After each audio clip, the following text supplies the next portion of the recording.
Então nós vamos estar lendo agora Romanos 2, né? É com muita alegria no meu coração que eu venho estar fazendo essa leitura, porque eu tenho certeza que você ouvindo, e que também Deus vai ministrar no meu coração, Deus vai ministrar no seu coração, porque a palavra de Deus ela nunca volta vazia. Então eu quero incentivar você, eu quero fazer esse desafio para você ir até o final nessa mensagem, porque é a própria palavra de Deus. Todas as vezes que nós nos firmamos na palavra de Deus, que nós prestamos atenção na palavra de Deus, coisas grandiosas acontecem em nossas vidas. Então começa assim, bem, Romanos 2, bem, vocês podem estar dizendo, mas que gente tão terrível acerca da qual vocês estão falando. Espere um momento, porém, vocês são tão ruins quanto eles, quando afirmam que eles são maus e deveriam ser castigados, e vocês estão falando de si mesmos, pois fazem as mesmas coisas. Então, o capítulo 1 de Romanos terminou com Paulo dizendo das atrocidades sexuais, né? Mulher com mulher, homem com homem. Falou também das mentiras, falou também da ganância, falou também da rebeldia que muitos tinham. E Paulo aqui chama atenção. Quando as pessoas estavam lendo aquela carta que ele mandou, de repente alguém pode ter pensado, que gente tão terrível, são merecedores de castigos. E ele estava falando aqui, ó, vocês também são assim, pois fazem as mesmas coisas. E eu e você devemos tomar cuidado. Muitas vezes nós julgamos, né, as pessoas. Muitas vezes eu vejo assim, algumas pessoas falando, não, essa pessoa tinha que morrer, né? Então quem dá a vida e quem tira a vida é Deus, né? Nós não podemos estar tirando a vida de uma pessoa, né? Porque às vezes nós temos coisas piores que aquela pessoa que julgamos ser digno de morte. E Romanos 2 continua, e sabemos que Deus com justiça castigará cada um que fizer coisas como essas. Vocês pensam que Deus julgará e condenará os outros por fazê-las e poupará vocês quando as fizerem também? Será que não compreendem quão paciente Ele está sendo com vocês? Ou então não se incomodam vocês com isto, nem não veem que Ele tem esperado todo esse tempo sem castigá-los, a fim de dar-lhes tempo para que abandonem o pecado? Sua bondade tem a finalidade de levá-lo ao arrependimento. Então, muitas vezes, todo pecado, né, toda iniquidade, ela leva a algum tipo de atrocidade, né? Então, a gente não existe nenhum tipo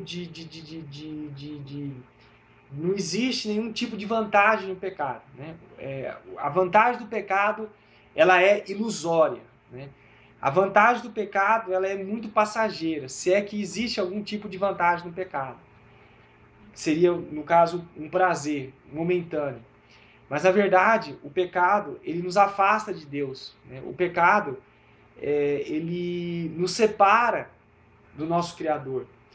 E muitas vezes, todo tipo até aqui nessa terra normal, quando a pessoa comete algum tipo de delito, né? Por exemplo, um roubo, um assassinato, uma,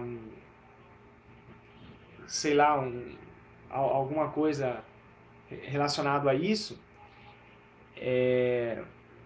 todo tipo de ação aqui na Terra tem um castigo, se a lei for usada, né, se a pessoa for para o julgamento, ele tem um tipo de castigo. Assim também é que todo pecado ele atrai um tipo de castigo. E muitas vezes esse castigo não chega, né, a Deus, até porque Deus está esperando que essa pessoa chegue ao arrependimento, né? Então muitas vezes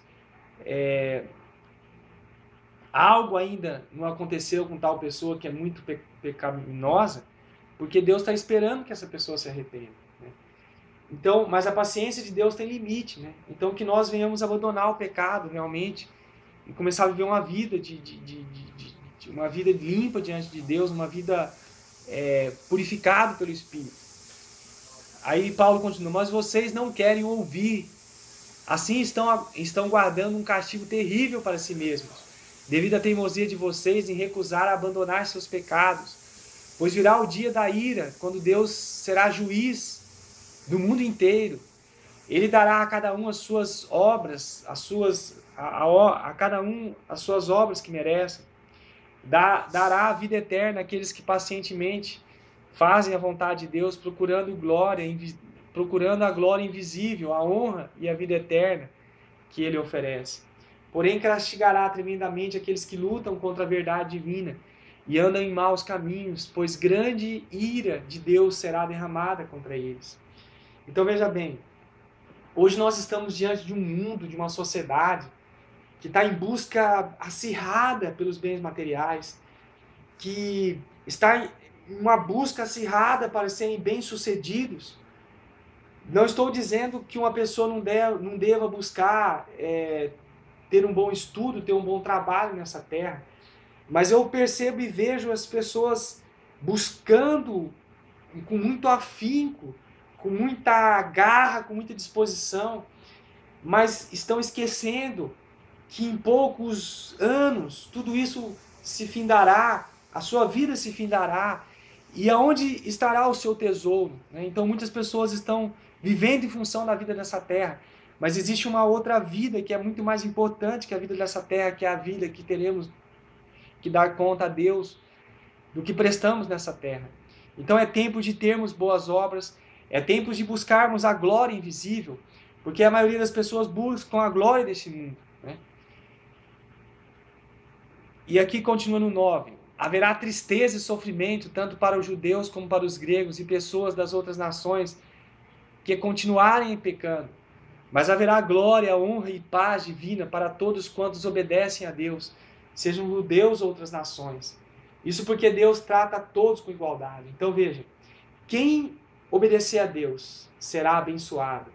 Quem não obedecer a Deus e a sua palavra não será abençoado. Ele punirá o pecado, no 12 fala assim, ele punirá o pecado onde quer que seja encontrado.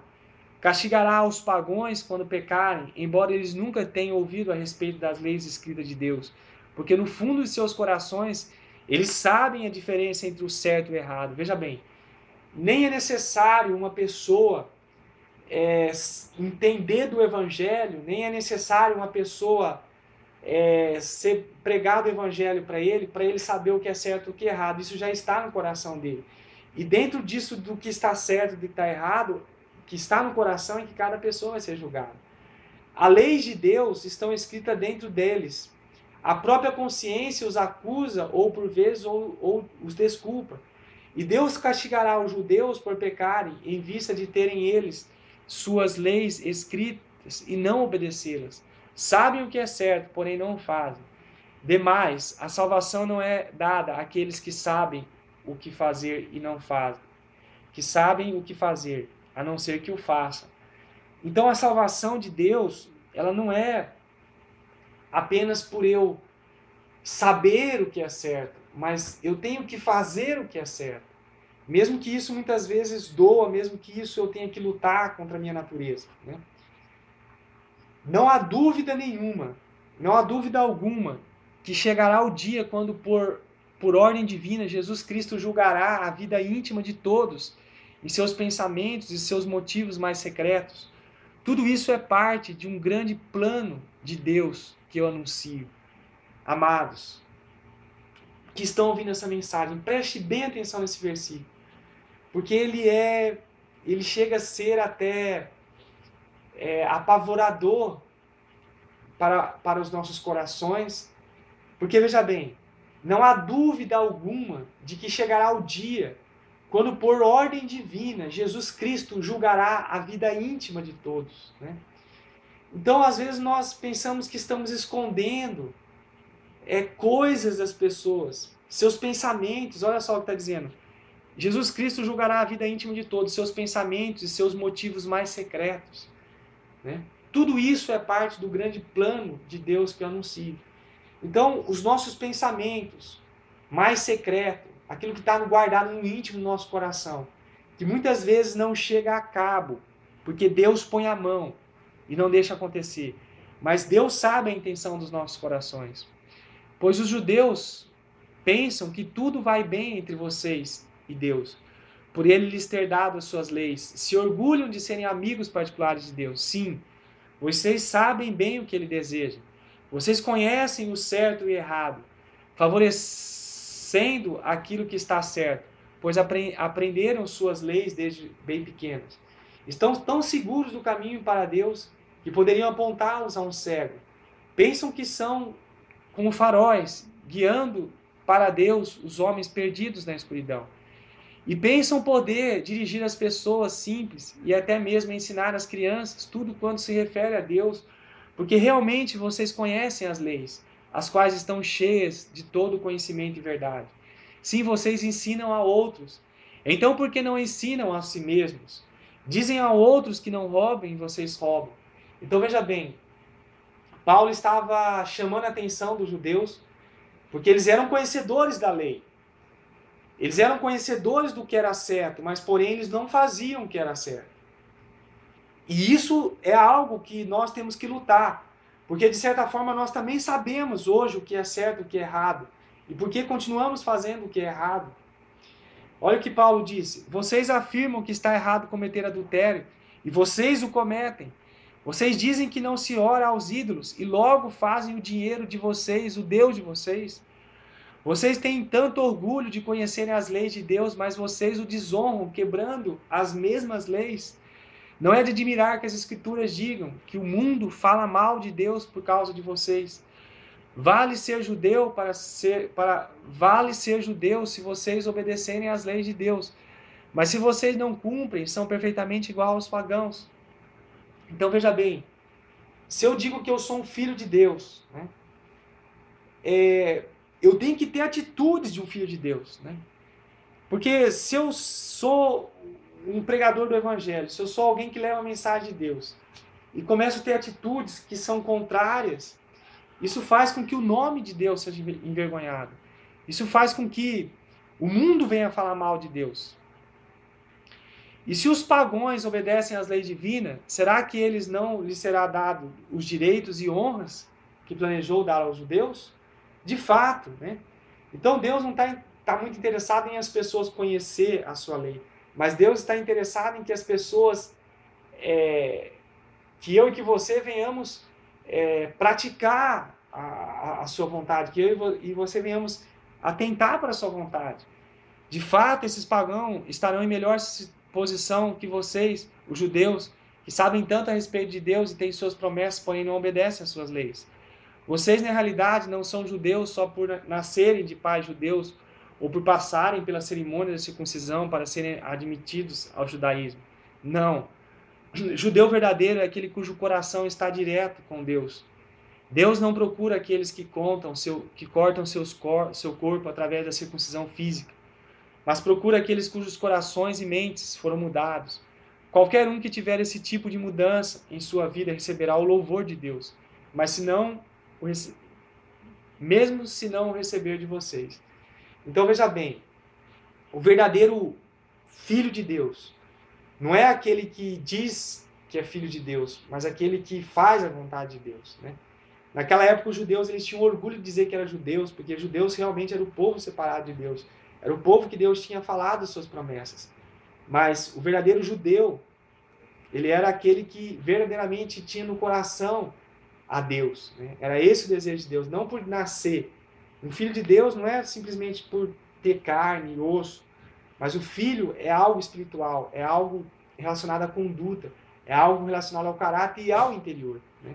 Que Deus abençoe sua vida e torne você e eu cada dia mais filhos dele, cada dia mais homens e mulheres, servos do Deus Altíssimo. Deus abençoe você poderosamente, em nome de Jesus.